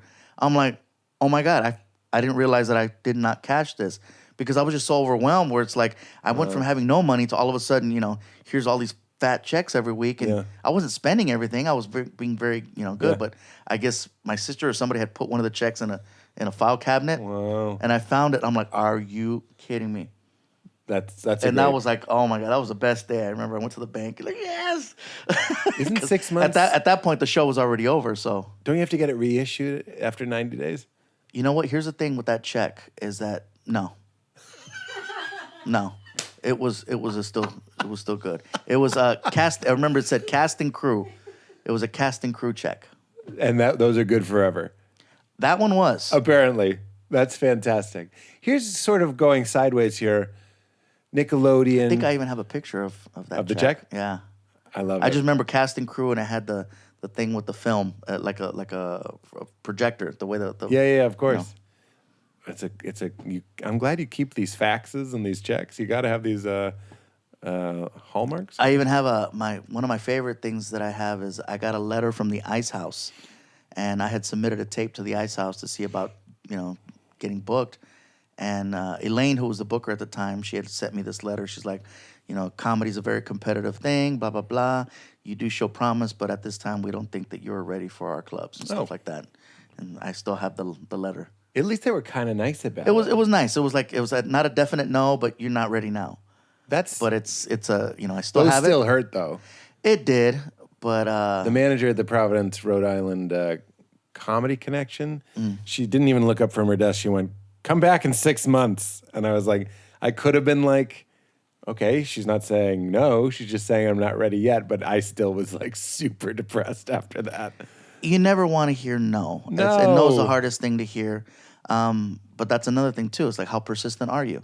Yeah. If you really think this is for you, it doesn't matter how many times people tell you no. It's like, no, I know this is right. Right. I know that you have to have a certain level of stubbornness and just like drive. And because for if you you- give up easy or let people sway you, Yeah. then that's your downfall right If there. you had a different personality, maybe, or a different temperament, you might have quit because you got so many no's. But did you? It just felt so right getting laughs. It felt so right, and like I said, I'm a stubborn person. I'm reasonable and I'm logical. If you can show me that your way's better, Yeah. you know. But still, it felt like, not to put words in your mouth, but like kind of like a coming home. Like, this is who I was always meant to be. So if someone gave you a letter. I knew I was meant to be a comic. I just didn't know how I was gonna do it. Yeah. Dude, I say this on the show all the time. I bet you'll relate, though.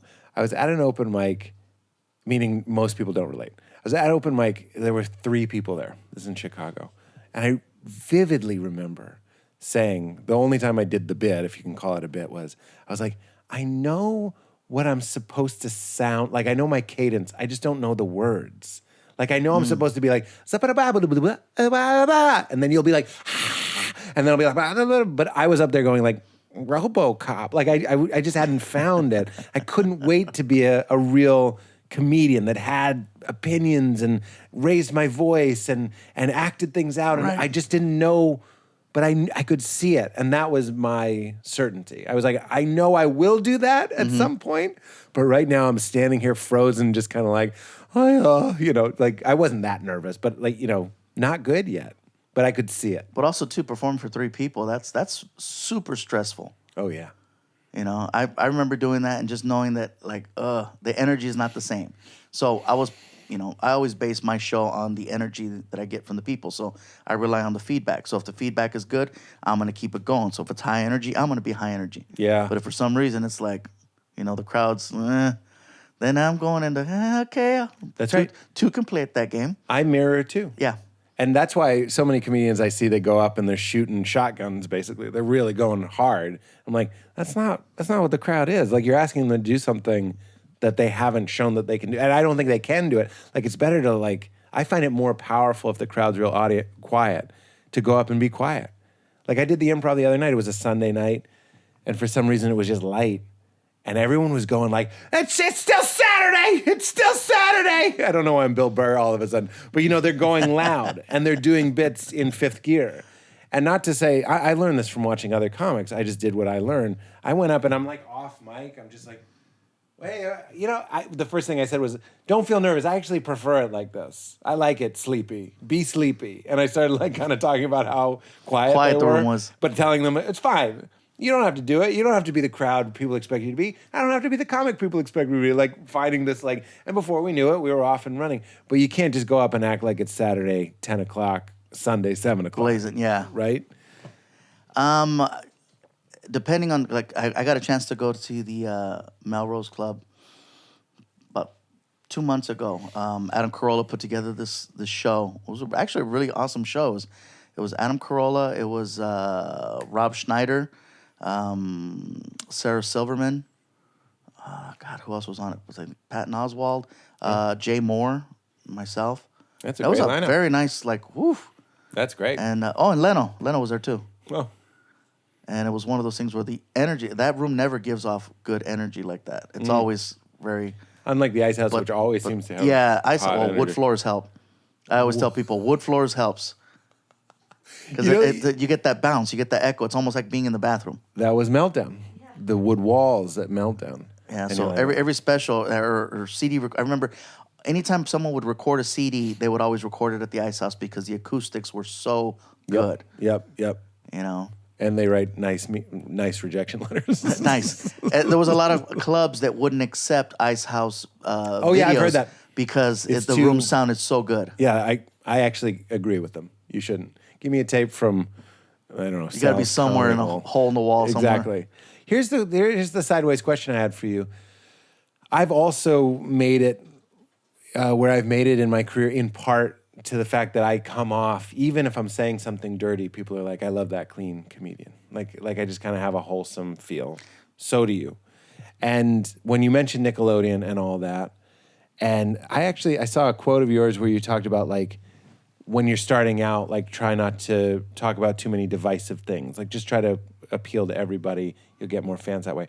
Right out of my playbook too when I was starting out. It's like, why are you talking about the Iraq War? You don't know what they think. Just make them laugh. Just talk about things everybody can like. Now you're in your 40s.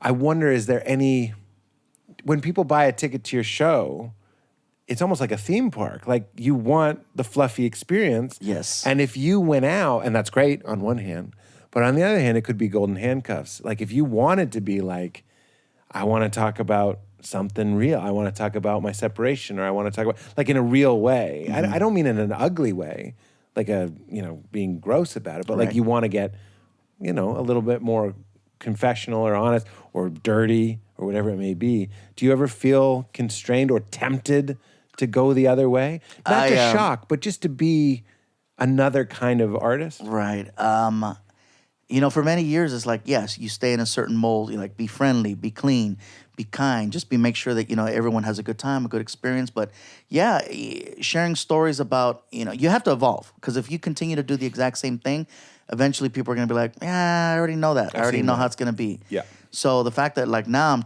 I'm making it clear. Yeah, I'm 46 now. Yeah, I remember when I used to have hair. Yeah, I remember this and I remember that, and telling stories about how things were back then versus the way things are now.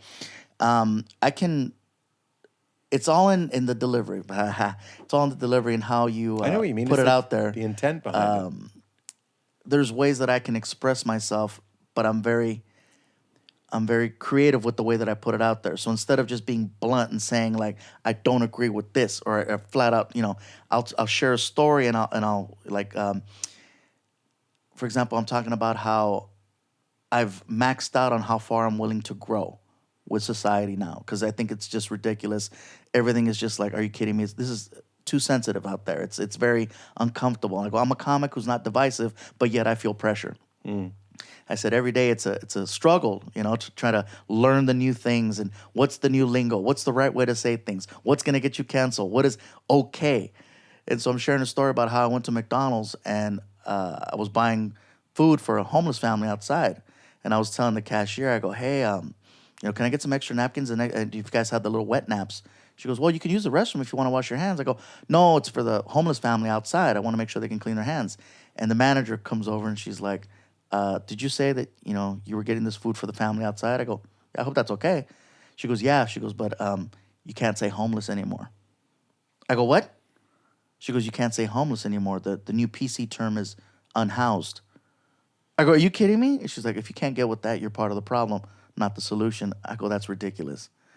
And I got loud, and she goes, she goes, sir, lower your voice. I go, if that's the case, you know what? I go, from now on, I'm no longer fat. I'm unexercised. And she goes, that's ridiculous. I go, no, it's not. And I go, if you can't get with that, you're part of the problem, not the solution. And so it was this whole thing where I'm trying to show my frustration, but at the same time, it's like I was able to convey a message about something that I feel strongly about now, but it's not coming across abrasive. Well, I think that's a very interesting story, especially in the sense that you're showing the preference. You're buying food, and people are siding with language, which I understand is important, over you're feeding us stomachs. You know what I mean? And you just didn't know. So when she said you can't say homeless anymore, I said, who complained? Who complained? And then because when I went out there to give the food to the family, I asked the lady, well, how long, you're right. How long have you been here? She goes, yeah, we've been homeless now for 5 days. I'm like, I don't know if you know this, but no, I didn't say anything because I'm not a dick. So. Oh my God! But see, being able to share stuff like that now, that's the challenge. The challenge is how can you convey your frustrations and your feelings without rubbing people the wrong way and still staying in the vein of what you do. Yeah, and speaking your truth.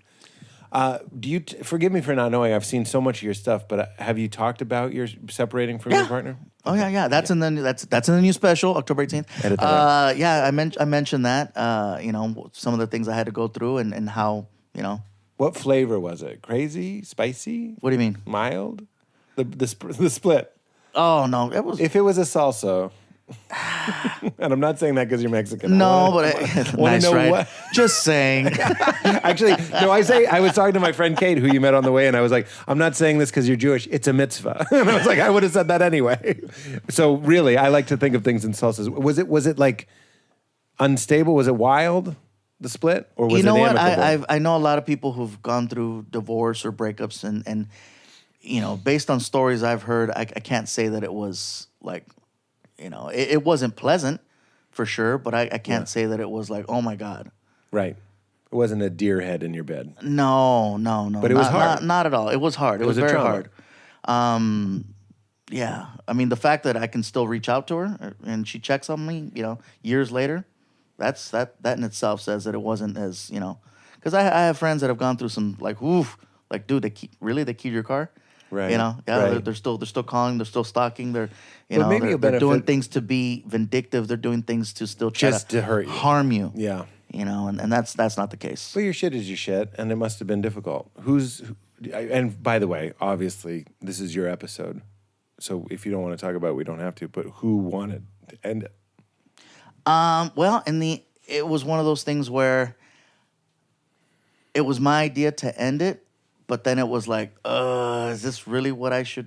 Is this? You had second thought. And then it was a year of trying to not end it, and then it was a year of, I'm gonna make you pay and wait.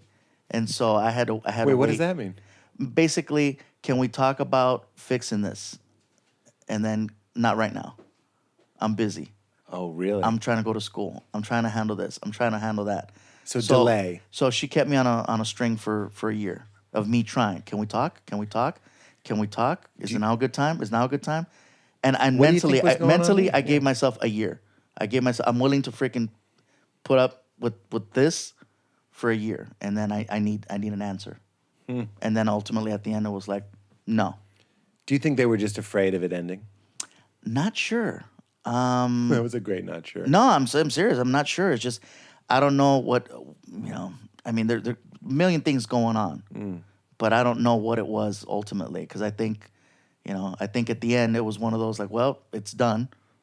Can I go backwards? I don't know, because at that point I built up so much resentment that it's like, even if she was to be like, okay, now I'm ready. Well, all right. Well, now look what you did. Right. Look what you did, and then like, how are we supposed to? Right. Communication's important, and if you're not getting the communication across, then you're gonna just build up these. Especially to a communicator, you're stonewalling Yes. someone who wants to talk. You want to hear. Oh, you want to be man. heard. Oh, it was rough. But it was rough. also going back to what we were talking about being achievers too. It's hard to have something fail. I don't think it's a failure. In fact, one of the things that Val says all the time that I love, I forget where she got it, forgive me, but she says, just because something ends doesn't mean it was a failure. That's super important to guys like us that don't want to be seen as worthless, that don't want to be seen as failures. Exactly. So that might have delayed things too, because it's hard to go like, you know what, I can't make this work. And that's a tough thing to admit. It's like, and you want things to work. You never want to be a disappointment. Being a disappointment is like the biggest. That's one of those things where it's like, what can I do to not be that? Yeah. And unfortunately, sometimes it's just, Was that good though? I'm projecting myself onto you. To me, I got divorced when I was 28. It was good to get a chink in the armor so I could go like, you know what? I'm not just the golden boy. Sure, I can be good. I heard you say that on stage. It's like, I'm not great. I'm not terrible. I'm decent, right? That's a good revelation to take some pressure off of yourself. So having this thing kind of... My glass is already broken, bro. Exactly. You get it. That's it. You go like, this happens to everybody. You and I aren't better or impervious to these things. And no matter how hard we try, sometimes things just don't go our way. Was there part of that to that? There's a lot of it, man. And then, of course, I was in therapy for the entire time. I used to drink a lot. I'm back to drinking again, but during that whole process, of trying to get through it, I did not touch any alcohol because How long? I did not want, over 2 years, I did not want to make things worse. I didn't want to send an accidental text or make a phone call that I couldn't come back from. So I figured, let me just try to let get Gabe through this. Go through a breakup, through not it. Gabe and drunk Gabe. Yeah. So after everything was, settled and, done, then I was just like, all right, let's see what happens. And yeah. So, Good for you. back to making messes. And that's your vices. Oh yeah, that's my vice. That's my vice is freaking drinking. Again, it's hard to shut I off. talked to a friend of mine, and he goes, believe it or not, though, you're not an alcoholic. I go, thank you. I could Just because I only, because I drink maybe once or twice a week. Oh, But really? That's not considered an alcoholic. You drink once or twice a week? Yeah. That's pretty good. I watched a doc. See, you just said it. That's pretty good. I'm like, what? You mean you drink a lot though? Yeah. You're binge drinking once or twice a week. It's not great. If you, I mean, I just what A the minute reason, ago it was okay, but now No, you don't need me to. I'm not a doctor. You don't need me to validate that. I'm saying I watched a documentary when I was drinking. I quit drinking about 5 or 6 years ago. And I watched a documentary on Netflix about drinking. And of course, I was watching it to make myself feel better about my drinking. And they were like, if you drink 2 or 3 times a week, this is what your liver looks like. Something. I was like, oh my God. Like, turn it off. So I did better. Let me put this to you, though. As an achiever, one of the things that's tempting or alluring about alcohol is it doesn't ask anything of you. You know what I mean? Even your fans meet you on the street. They want a fluffy moment. Even me, to a certain extent, doing this podcast, I'm like, okay, let's make some content. So a lot of people are hooking their valves up to you, and they want something from you. And What a way to put that. Right? And when I drank, I was like, here is a silent glass of shut the fuck up that gives me a good feeling without requiring anything other from me. Do you relate to that? Yeah, that was very nice. Very nicely put. Like, here's a cup of It's just quiet. Well, nature is the same thing. Like a sunset, a walk in the woods can also, I'm going to use the word minister, like calm you down, because nature is beautiful without asking you to do anything for it. You know what I mean? So to achievers like us, nature can be really good, but it's also tempting. Some of the more addictive substances that go like, I remember doing a gig outside lands, maybe it was outside of Seattle. I remember I had to drive 2 or 3 hours like east of Seattle into the gorges, and there was a music festival there, and we were going to do stand-up shows. And I was alone, and I was depressed. I don't know if I'd just gone through a breakup. It sucked. I was on the bill early, like I was the first comedian there. One of the reasons I said yes to it was because it was like Nick Kroll and Amy Schumer and Mulaney and everybody was coming through. But I was there on like Wednesday. Those dudes didn't get there till Friday. And I was like, oh, I'll just stay. And that Thursday with nothing, and I don't even like music festivals, I was in my hotel and I was like, I don't know what I'm going to do. And then I remembered booze. And I went I went to a restaurant. Hey, homie. Exactly. Dude, it's funny that you said that, because the feeling of remembering alcohol was exactly like remembering I did have a friend there, like something that would make me, it wasn't, my relationship wasn't healthy, but I'm just wondering if what that makes you think of, you relate to the idea of something that will finally give to you instead of all of these people, places, and things that want to take from you. It gives until it does take. And then it takes, that's the bitch. You got to find that line where you're like, okay, we'll stop right here. That's right. Difficult. They should sell something that allows you to measure your, if you drink this much, you'll feel this good. But then if, you cross that line, then it's going to get like this. And then if you have 2 more, then it's equal. That's right. That's right. Like the chemistry of it. I used to have a blood alcohol thing in my car. I'd test myself if I was ever having wine or something with dinner. That's when you need to know, like. But that's more so like to get home, and so you don't get arrested, and you don't kill anybody on the road. But you also want to set the high more score. so just what's enough so that you're still you feel good, because when you get the buzz, you feel good, you feel relaxed. But then you keep chasing. But then you're like, you're like, oh, I don't want this feeling to go away. So then you start drinking more, and then it doesn't hit quick enough, and then you've already had 3. Yep. And by the time you get to that third one, that first one is barely kicking in. Yes. And that's so right. you drinking faster than the alcohol's hitting. But this is the beach ball in the air mentality. Yeah. This is the addict mentality, which is like, if something is good to me, I'm like, I should do it and do a ton of it, because why wouldn't you? And I'm slowly putting it together. I'll give you this example just in case it means anything to you. I did a gig recently. It wasn't great, And then after the show, again, I don't drink, but I was like, maybe I'll eat like a pint of ice cream or something. You know, like you want to reward yourself because you don't feel good. And then this voice came, which I don't recognize this voice. This is a new voice. It goes, if you eat a pint of ice cream right now and chicken wings or whatever it might be, not only did you bomb, but then they also are hurting your body. You know what I mean? Like they're kind of getting you twice. Like it seemed like another way to let them beat me. So I was like, fuck that. And I just went to bed. By trying to cover it up with the... Exactly. You know what's funny? A pint of ice cream will actually hurt me more than tequila will. Yeah. Dairy? Oh, yeah. Yeah. No, I don't know what we're doing. Whoever's watching this, you're eating too much dairy. Like, I don't care who you are. It's too much.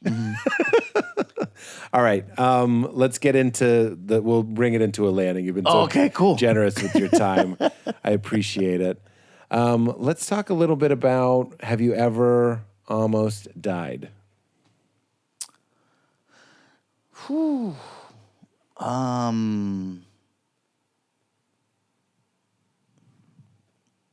Like maybe trying to cross the street in a bus, and then you're like, oh God. Yeah. I mean, that's probably the actual closest where it's like, all right. I was talking about that time in New York when I was filming Best Week Ever, my first big thing. I went to a rap party or something. I got so drunk I was doing shots, and my chaser, I didn't know what a chaser was also tequila. Like I was doing shots of tequila, and then take a little sip of tequila. That's not good. Dude, I didn't know what I was doing. Nobody had ever taught me how to drink or what it meant to black out, and somebody had to pull me out of the street. His name was Tim. He was a producer at Best Week Ever, but I still think about it. Almost got hit by a car, and he pulled me out. So that's a fine answer. Yeah, but as far as just, I mean, there's been moments where I'm like, man, I just wish I would die. What do you mean? Oh, because... depression or dealing with whatever the situation was. It's like, oh, God, just take me. And then you wake up and you're like, all right, I guess here we go, another day. That's something that you've dealt with? But a couple times. It's not a regular thing. Yeah. I mean, for me, I always feel like you got to be it's got to be a really dark place. Yeah. You know, there's been a couple of those, but it's not something where I feel like, oh, I need medication for it or I need to talk to somebody about it. It was just like needing to get through something. Yeah, no, I think a lot of people watching relate to that. But yeah, as far as almost dying, it's. I'm glad. I'm glad. That's a good Sometimes these stories are scary. Sometimes they're really funny, which is why I like to ask. And I fly a lot too, so I'm always like, okay, I fly a lot, and I'm always in the back of a bus, so I'm always having those like, what if someone sneezes while they're turning, or what if, the pilot's just like, you know what, fuck that bitch, I'll show her, and then you just happen to be on that flight. What I find funny about flying private is you work so hard to get back on a tiny ass American Eagle plane. Remember when you do a gig? You know what I mean? You've worked so hard. You're in the top 10 highest paying comedians. You get to fly in the tiny ass planes that when I was doing a gig in like Buffalo, the propeller, you'd be this Indiana Jones thing, and you feel hysterical. Yeah, the American Eagle. So you get back on the seats are nice and they're baking you cookies, but you're still on the small ass plane where you feel every bump. And I'm like, you know what, man? I don't know if this is worth it. Give me the big boy and a regular seat. Give me like a 737. Nice. Yeah, no, a first class, American Airlines or United flight. Not bad. A lie flat? Very, very, yeah. Very comfortable. I don't know if I think you can say this. Ray Romano only flies in the second one up if he flies private. Oh, what do you mean the second one up? The first one is the American Eagle, but the slightly bigger one. Like a G5 or something? I don't know planes. No. But like somebody told me that he prefers, for this very reason, the less bumpy one. I don't even know if he flies private anymore, but like that's what he was doing. I don't know why I threw that in case he gets canceled for flying private. See, we're so scared. I don't want to draw heat to Ray. Okay, what about meaning of life? Do you have, I know that sounds like a joke, but we always talk about some framework of the universe and the meaning of life. A good way in is sometimes, do you think when we die, is there an afterlife? Do you have any image of God or story? Oh man, here we go. So I love astronomy. I love the idea of, being able to, understand the solar system and the galaxies and just everything that's out. We are freaking tiny. Yeah. Like when you really think about it, it's like, like literally a speck. Yeah. Not even. It's if that. Yeah. And it's just like, wow. So as far as like, what's the meaning? I don't know, man. It's crazy because it's like, you see an anthill let's say I'm in Fargo, North Dakota, and I see an anthill. I'm looking at this anthill like, wow, look at those ants. And all they know is this world right here that they're building. They're building their little, the colony. They're just working for that. That's all they know. They have no idea that 1,000 miles away there's another anthill just like this. Yeah. They're doing the exact same thing.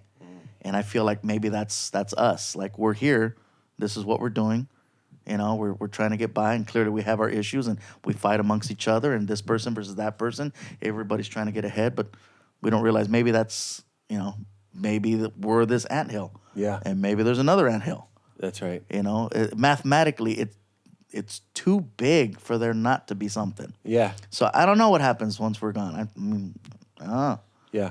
I'm not a very religious person, so I can't say that X, Y, or Z. But I just think that mathematically, we can't just be the only anthill. Dude, that was great. Katie hears a lot of these answers, and we both just looked at each other. That's great, anthill. I love it. I won't forget that answer. It also gave me the image like we're a grain of sand in the ocean or something, and we have the hubris or the whatever you want to call it to say we're the only one. Like I think it would to say we're the only ones. That's like, come on. Like, think about how much energy, just energy alone, even if it's not a being, the amount of energy that's around us. It's insane. We talk about that all the time. Even if you don't have a god or a deity, there's clearly something that's yearning to be. Cells are dividing and growing into noses and ears and body. Obviously, that's biology, but everything wants to be a tree, and that tree wants to find the sunlight. You ever see a tree that's like bending to get in the light? There's a yearning, there's a desire to be and to reproduce, and we take that for granted. Even food, sex, all of this stuff, our desire for sunlight, our desire for connection, it all goes back to this like inciting, like the fuse, the pilot light in your oven. That's, to me, that's what God is the original yes to reality. So whether or not you have a symbol for it or what, you go like, something's making anthills. Something's making anthills, man. Speaking of ovens, man, how about them cookies? Big shout out to that flight attendant who made me them cookies last night. Thank you. Dude, plain cookies? Sometimes they have American Airlines, American Eagle. On the nice American Eagle. The nice American Eagle. They gutted Eagle. And put in some lazy boys. The nice American Eagle. To take you on that tour. The final question, Gabe, thank you again for doing, like I said, you're doing us a favor. So we'll promote your tour, but you're helping us out and we appreciate it. It's really nice of you to be here. You don't have to think of the time, but can you tell me a time in your life you laughed so hard you cried? Ooh. Maybe you were a kid before your friend ran away at the talent show. Like what? I'll give you a few guidance here. Sometimes somebody fell. There was always something that was inappropriate to laugh at. Anytime where I laughed so hard it hurt, it was because you weren't supposed to. You weren't supposed to. Yeah. Like, someone needed medical attention. Like, you know what I mean? It was like, oh my God. And I have a twisted sense of humor. I mean, I know I'm friendly on stage, but man, my mentality is all warped. And so anything that was like, ooh. Who told the story about the elevator? And he said, it was Jay Farrow. Yeah. Jay Farrow's dad, they were watching somebody skateboard. Those are the ones that stick out to me. He's like, that little dude's gonna fall. And then they were in an elevator and he did fall. And he's like, they still laugh about it. And he fell in a fountain. So you're not alone. The other one that I always think about is Adam Pally, the kid who fell in my ankle. This poor kid fell in science class and just screamed my ankles. I'm just telling you, you're not. The answers we get often, people are hurt. It's always something that's just so, I remember I was in Phoenix, Arizona. I had put together this mini comedy festival at the Improv there in Tempe. And I put everybody up at the same hotel. Everybody, I just wanted everybody hanging out together and stuff. And there was this flight of stairs leading to the second floor, just big, nice white stairs. And all the comics we had, we're trying to get on the elevator, but then we see the stairs.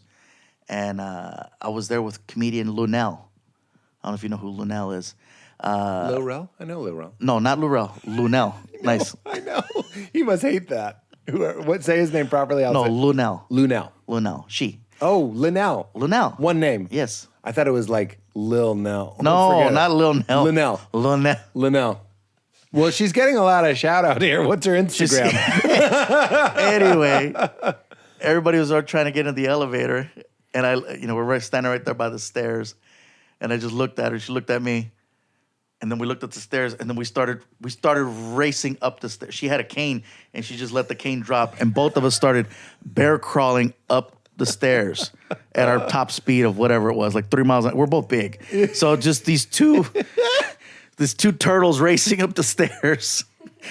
People had time to get in the elevator, go up to the top, and then wait for us as we're racing to get to the top. And I just remember when we got to the top, we were both out of breath, and then we couldn't stop laughing because we both imagined what we looked like to everyone. Of course. These two, little mini sofas running up the stairs. 2 love seats. 2 love seats. I prefer love. And I just... everyone around us was laughing so hard, and I knew it looked funny, and I just remember everyone just laughed for like a good half hour. That's fantastic. And I remember we're crying, we're laughing, and we're just like, and then everybody just kept reenacting it, and it was just, I remember we laughed so freaking hard over the fact that the two of us It's fantastic. attacked those stairs. If I'm directing it, you guys are laughing, and the end credit music starts playing, and we pan down. And we're still crawling up the stairs. No. These 2 roly-polies trying to get up there. No, you're already there. I want to go float down, and we end on the cane. Yeah, because she let the cane go, and the cane just went. Yeah, that cane is still in Arizona. Like, I don't even know why she has a cane. She had no problem using everything to get up the stairs, but yeah. She realized it was a miracle healing is basically what it was. It was funny is I don't even remember who won. I just remember we were laughing so freaking hard. You know who won? Everyone. Everyone who saw that. And us who got to hear it. Well, thank you so much, Gabe. We'll look for the special at Dodger Stadium on Netflix. April? October 18th. October 18th. I got to go to the doctor or something. Nice. I think I'm dying. October 18th. And this is how we end the show. It doesn't really mean anything. We have the guests say the catchphrase. The catchphrase is keep it crispy. It's just our sign off. Nice. All right, people. Keep it crispy. Love it. Need it. You made it weird.